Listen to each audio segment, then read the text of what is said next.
Hello, Monsters Abound here. Welcome back to Total War Warhammer 2 Mortal Empires and part 24 of my Khalida campaign. Last time we executed Order 69 and attacked Settra because we want his ports. Basically, he took our ports. Well, I say our ports, I mean the ports that I decided were mine at some point.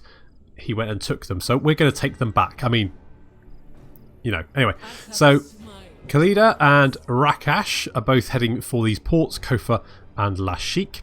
We've got King Ibumus and Mittens, his Kemrian Warsphinx, and Peter Andre. I think we can probably lay siege to Kemri. Can we? Can't quite reach it, but if we do that, then we can start building siege towers. And they do have an army outside the city, and he might run away. They might attack us. I don't know what's going to happen. Kemri does have a very large garrison. It's got 2 Necrosphinxes, Hyro Titan, bunch of Ushabti, bunch of Skeleton Archers, Tomb Guard, all that kind of stuff. So if they do decide to attack us, it'll be pretty cataclysmic. We've also got King Lamizash over here. He fought off a lot of princes. A lot. I mean, there were a lot of princes tried to do him over, and he beat every single one of them. I mean, obviously, having an entire army at his beck and call did help, but to be fair, you know, it was pretty much his genius that saw them off. He's also recruiting a unit of skeleton spearmen because they got nobbled during the battle. But we just need to lock Numas down. We have, I think this army here, or these armies. So we've got a king there, and then a small army here. That's all of Settra's forces. He's got nothing left. With the turn we declared war, betrayed him, we crushed most of his armies, so we now just need to mop them up as quickly as possible. Don't give him time to recover. That's basically the idea, and I think we can just end the turn. We're almost at 300 canopic jars. What am I going to spend that on? I'm not sure yet, but very much like a kid in a candy shop.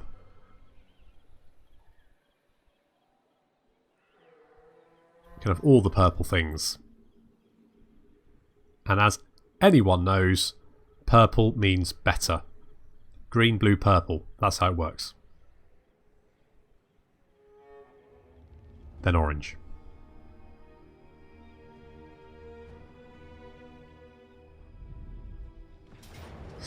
Huh. I did wonder if they would attack us, and they have. It still looks like it's in our favour, and we do have quite a lot in the way of our forces here. We've got lots of Tomb Guard, we've got some chariots, we've got all that, and we've got the Eyes of Desert. We've also got the Sphinx of Uskv, which is, I'm very much looking forward to trying that out. They do have 2 of their own though, and they've also got Laser Eye Hyro Titans, so this should be entertaining at the very least.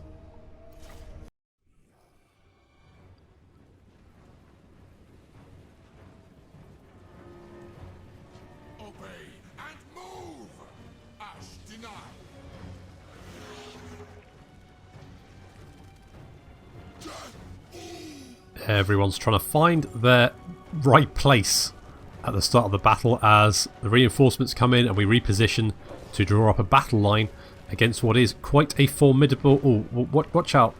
Watch out. You're going to step on some of those chariots. They don't... Do you know how expensive it is to fit? Don't step on any of the spoopies. Not the... Jeez. Oh, come on. Oh. Just doesn't know his own strength, does he? Never mind. Anyway, so we're drawing up our line. We've got... I've tried to interspace because I'm not sure where the large units are going to hit my battle line. So I've sort of interspaced halberds and spears in between swords to try and sort of create some semblance of units that can move into position to assist. We've got some units in reserve. We've got the Assyrians Legion Netherworld and the Kepra Guard. They're being held in reserve just in case we need them. So some Stalkers are going to move over onto... I think the Stalkers are going... We're going to move 2 units of Stalkers onto the right flank. Eyes of Desert and 1 unit Stalkers, and 1 onto the left flank. The Sphinx of Uskv is on the left flank because I've spotted the enemy, or an enemy, Necrosphinx, on their right flank. So they're going to engage in a duel. And then we've got our chariots and the Storm Riders of Kassar on the right flank. And the Storm Riders are heading over to the far edge of the battlefield. And that's because the enemies have 2 Screaming Skull catapults. And I'm going to see if I can sneak these Storm Riders around and finish off those catapults before they do too much damage. At the moment we do have the right that creates sandstorms, and that does give us an ability called something, I can't remember what the name of it is. Anyway, basically it makes your units invisible. It gives them stalk, and it's a very potent stalk, which means that effectively they're invisible on the battlefield, even literally right up to the point they charge someone in the face. They are invisible. So we're going to see if we can sneak them over on the right flank. These archers will sort of start moving to try and intercept them. But we will then use the ability, and the archers then peel off because they're no longer there. The enemy army is quite formidable. They've got lots of Tomb Guard, they've got some units held in reserve, lots of archers, 2 Necrosphinxes, a Hyro Titan. So we go, these archers are now moving towards the Storm Riders of Kassar. Let's see if they can open fire on them quickly. So we're going to move them around behind the enemy line. Once the enemy line has drawn forward a little bit more. To be fair to the AI, it hasn't abandoned its artillery. It's moving with the artillery, which is nice to see. Well, it's not really nice to see. So there we go. We've got Sand Veil, so they are now hidden. As you can see, the archers now peeling off because the riders are no longer there for them.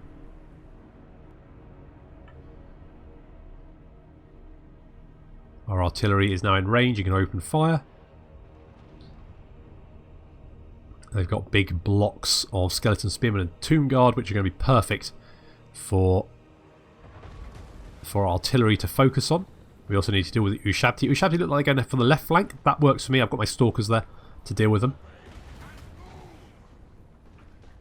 Riders of Kassar still hidden. They still haven't been spotted. They're going to move around behind and just sit behind and wait for the artillery to be left alone so we can pick it off. Our chariots are having to be a little bit careful because there is a unit of Tomb Guard with halberds here, but we should be able to deal with these archers fairly easily. And our Ushabti with great bows now in range. They're opening fire. Got two. There's most of the large units on the right flank. Chariots moving in. We're going to finish off these archers very, very quickly.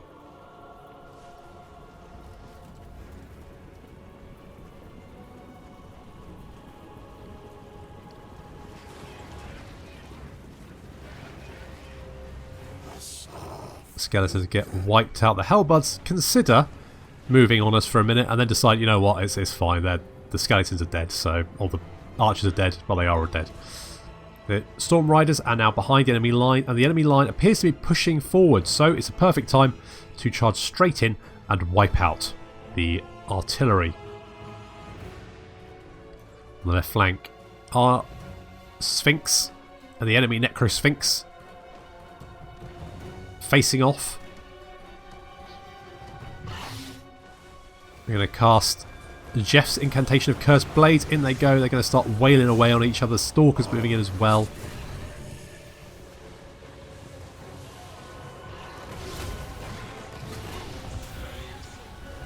Got some Tomb Guard engaging Ushabti. Their archers are now in position. There's a Hyro Titan there. Is he going to use his laser eyes?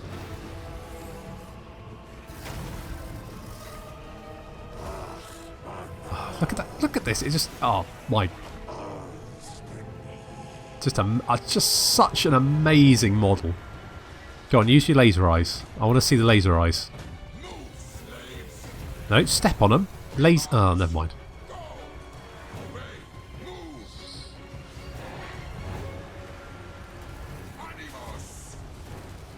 And there's another Necrosphinx being hunted down by our Tomb Scorpion. Not that he's going to be very effective against them. In come the Ushabti. Our reserves have moved, or tried to move over to the left flank, but then Ushabti was spawned right in the middle of our archers. So the Kepra Guard and the Legion are now finishing them off. Then they're going to reinforce the left flank, which is looking a little bit embattled. Our chariots have given this blob of infantry the slip. They've got right around them and are now heading straight for the main battle line again. This is bad news for the enemy army.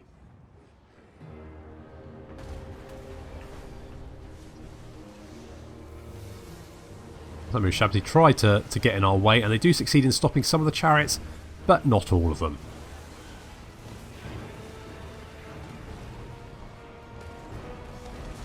King Ibiamus is getting stuck in some chariots to assist, and then some chariots wiping out the skeleton archers that have been causing us a bit of pain, just tearing through them. Our Sphinx has easily dispatched the enemy. Kicked the ever-living crap out of it.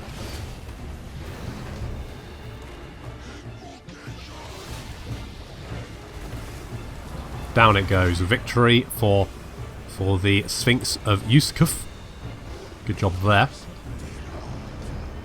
We're finally getting our reserves into position to help. We've cast the Skull Vortex spell. I think it managed to card through most of our own Tomb Guard, but never mind. It does actually also sort of clip this unit as well, so it's not all bad. Chariots finishing off some more units. The Storm Riders have finished off both the Screaming Skull catapults, racked up quite a few kills, and also managed to finish off another archer unit. With the enemy Sphinx dealt with, our Sphinx can now move in and assist these halberdiers and finish off the enemy. In come the Storm Riders as well, but just as the Storm Riders turn up, the enemy unit actually disintegrates, so I have to send them back in again. In they go, and that's going to very quickly cause that unit to collapse. The Hyro Titan is getting shot up.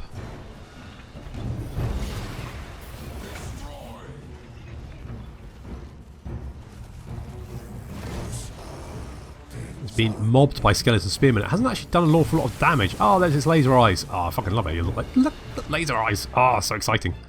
Bloody love me some laser eyes. And Ibiamus is now finishing off the enemy lord by jumping on him.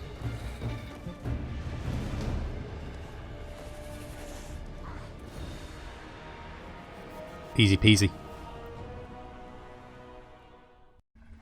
You know what? That was actually easier than I thought it was going to be. So I'm happy with that. That was a good win. Can't believe Ibiamus didn't level up from that. That was his biggest fight ever. And of course, I think we're just going to occupy Khemri. So that's Settra's capital now under our control. He'll be hopping mad when he regenerates.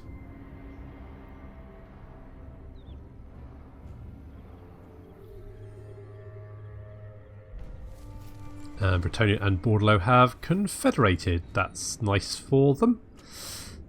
We've got the Grand Incantation of Geheb, which is this one here.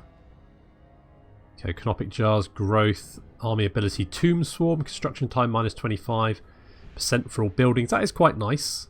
The growth is quite nice. Canopic Jar, I mean, it gives us 10 Canopic Jars. So, I mean, it's fine, I guess. But what we can now do, when we could get the Venom Riders, I'm kind of tempted to do that. On the other hand, the Crook and Flail of Radiance is kind of calling out to me. I mean, the Scorpion Armor's nice. I mean, there's a lot of nice stuff here, to be honest. But I think we are going to go for a Crook and Flail of Radiance.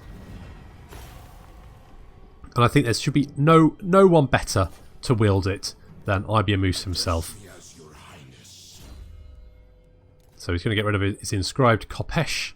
Going to give him the Crook and Flail of Radiance. In fact, he doesn't even have any armour. We're just giving him Enchanted Shield. And yep, he doesn't have anything else. So that's okay. Here's our second. He's tough. He was... When we had public order problems in Lamia, he was the one that sorted that out for us. So he deserves a nice crook for himself, I think. I think we're going to get Resurrect. That heal is just quite good, so we'll get that. And Khemri under our control. We do, of course, have the Nekakaran Citadel there. I don't think we need that.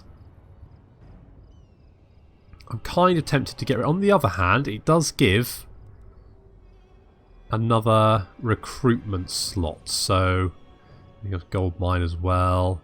Royal Barracks, Avenue of Monuments. We could probably get rid of that.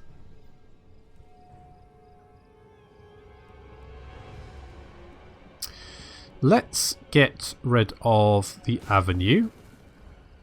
I'm going to keep the Royal... I mean, yeah, okay, this will be fine. I might get rid of some of these buildings. I might get rid of the Skull Repository and the Royal... mind you, the Royal Barracks is...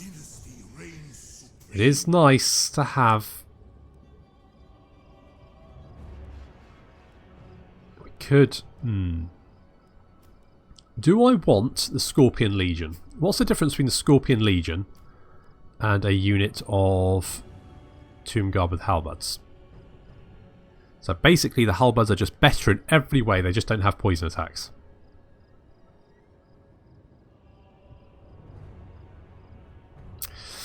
Let's get rid of all of these.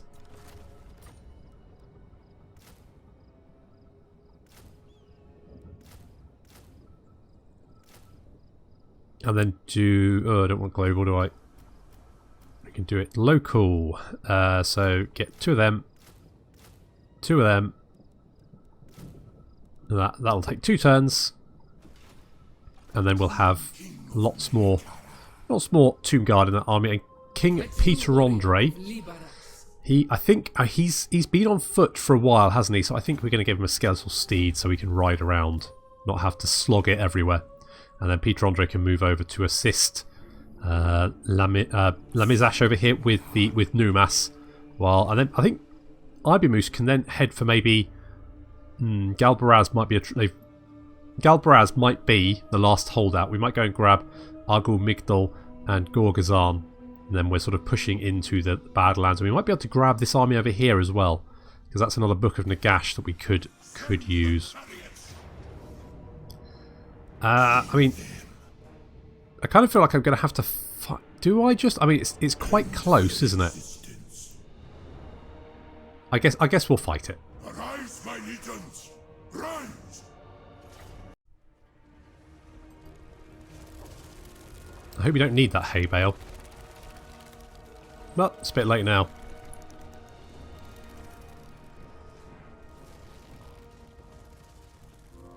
In go the constructs. And Bushido taking up the rear. There he goes. Bless him and his little legs. Unfortunately, when the constructs get into range of the door, it does mean that Bushido is the only thing in range of the enemy archers, so he does tend to get... He does get a few arrows stuck in him. He's okay, though. He does not give a shit. Which is just as well, really. In come the towers. We've got Tomb Guard in all, apart from one which has Nehekaran warriors in it. The gate has been opened for us. We are going to continue to attack it, but some of our Ushabti have actually managed to make it into the city, and they're now carving apart Nehekaran warriors fairly easily. And in come the siege towers. I mean, I like how ornate they are. I just think maybe you probably don't need to put that much detail into a siege tower. I'd prefer them quicker rather than, let's finish off this ornate brass work on the front just to make it look nice. Never mind. The Ushabti and the Tomb Scorpions are going to make very, very quick work of these Nehekaran warriors. Not even a contest. There is a Tomb Prince in here as well. And Pashidu, I think, is going to get... Where is Pashidu? Come on, just stop picking arrows out of yourself and get stuck in. Come on, use that whip. We're very quickly dealing with the units on the wall. It was just mostly skeleton archers, to be honest, which... Not really much of a contest against Tomb Guard on the Hekaran warriors. I guess getting pulled to pieces. The rest of our army is now moving up into position. In comes Kawataman and Rakash. And get the barrage. Oh, ouch. It's fine, it just clipped us. And now our archers opening fire, and they're going to really tear apart the enemy on the walls very, very quickly.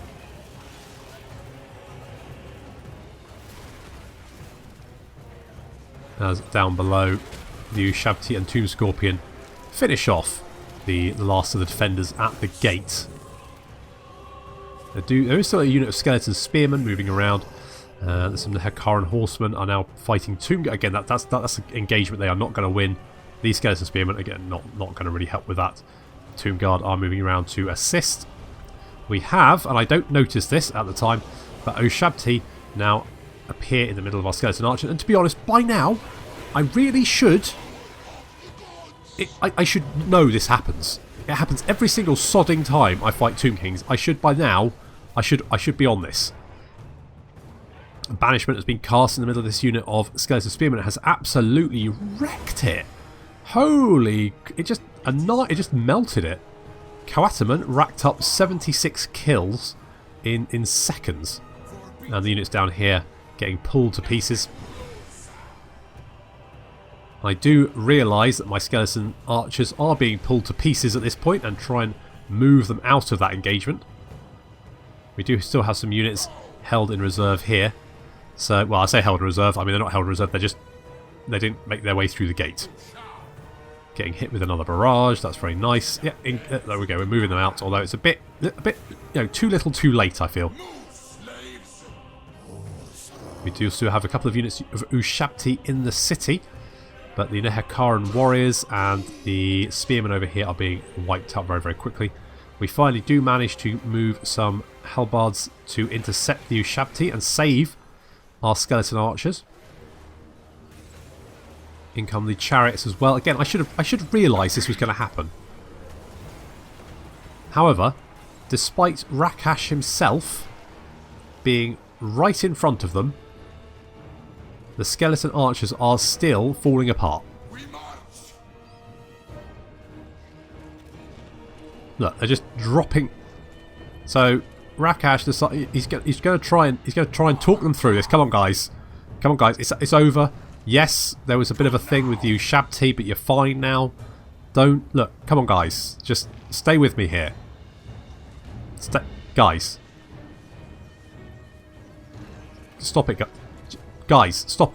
Martin, don't you dare. For fuck's sake, Martin. Guys, stop. You're bloody useless. Fine. Fine. We're leaving. So, that was the end of them. Anyway, so that was fun. That is one of the problems with the undead, is that normally a unit would rout and would survive the battle. When it gets like that, you just have to write it off. That's it. That's the unit wiped out. Never mind. Not the end of the world. Well, it is for them. I'm fairly sure they can be stuck back together, maybe. But would I want them to be stuck back together? They're bloody useless. Even with Rakash standing right in front of them. Never mind. Ushabti are now being surrounded and cut to pieces. We've got some Hellbards that came in behind them. And with these guys' death, the rest of the army is going to collapse from army losses. And the settlement is ours.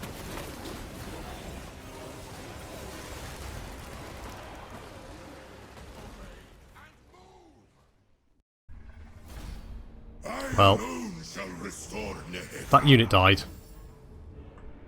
But to be honest, had any of them survived, I would have fired them anyway for just being useless. We've taken Kofa, so that's another province under our campaign, under our control. And King Rakash is a campaigner. To the rage of the world where this one goes. So great is their thirst for adventure, their lust for battle. Okay, so we've got the entire province under our control. I think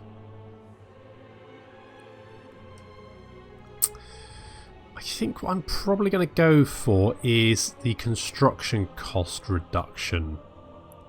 And then we'll build up the province. And Khalida is moving in on Lashik.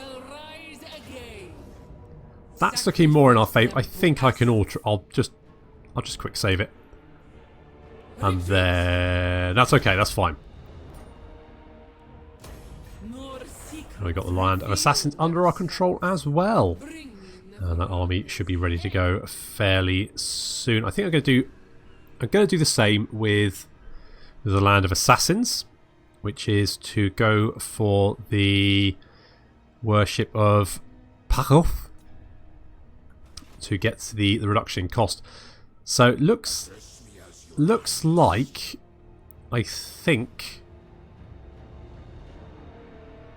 if we can grab Numas, then I'm fairly confident we can just roll up the rest of Settra's provinces. That shouldn't be an issue. Okay, who else? King Peter Andre has not moved, and I think we're going to get him over. Move as quickly as possible over to Numas. I think we'll go for... We're in Tomb to get the extra replenishment. I think together they should have no problem laying siege to that and taking it over. Then once a couple of turns, Ibiamus will head for Gorgazan. That'll give Khalida and Rakash time to go for the Eye of the Panther and Zandri. And then it's just a case of finishing off Gul Baraz. We need Gronti Mingle as well, which I think is over here. That's another thing. So, yeah, we're obviously going to have to betray the Greenskins next. That's going to be the next thing we do. How's our unreliable? It has only been a couple of turns since we did betray him, so there is that. Prince Deskhead, you can assault Scarstick again. You failed, but you know, good attempt. Where is Gord? Did I actually? I didn't use Gordon Ramsay, did I? Okay, yeah. And High Queen Khalida has picked up another skill point, which I think I'm gonna go for... I think I'm just gonna go Blade Master, just up her melee attack. I can get that to 80, which is pretty bloody good. And King Rakash, you need another archer, preferably a better archer unit that isn't as bad as the last one. Just falls apart for no reason. And King Rakash, I think we're going to give you a skeletal steed. Again, you're one that's been walking around for a while. I think you need to ride around in style, as is befitting your station. Really, that's what I'm thinking. I'm going to hold off. Ooh, 2 more turns on the Black Tower. Could get a Royal Barracks. Yeah, why not? More Tomb Guard is going to be good, isn't it? I can't really see a reason not to have more Tomb Guard.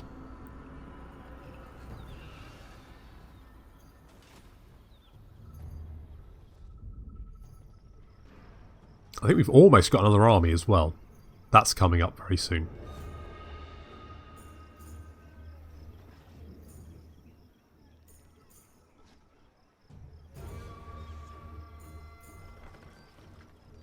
It's Kazrak continuing to roll around.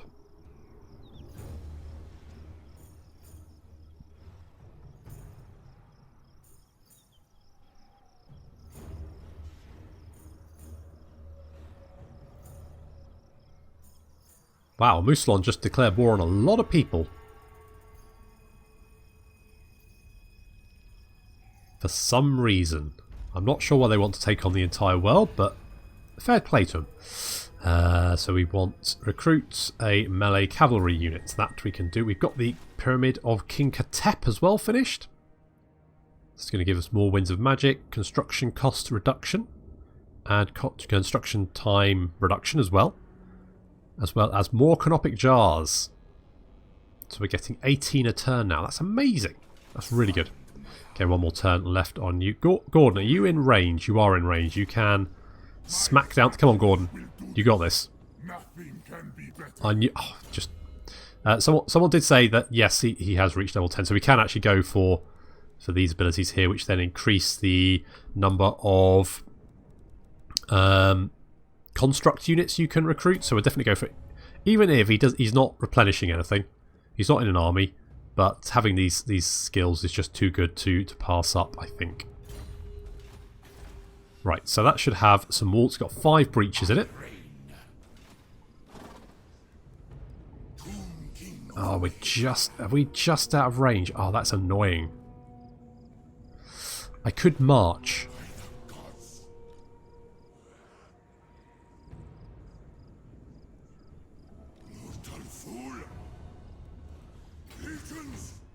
I think I'm literally just out of range.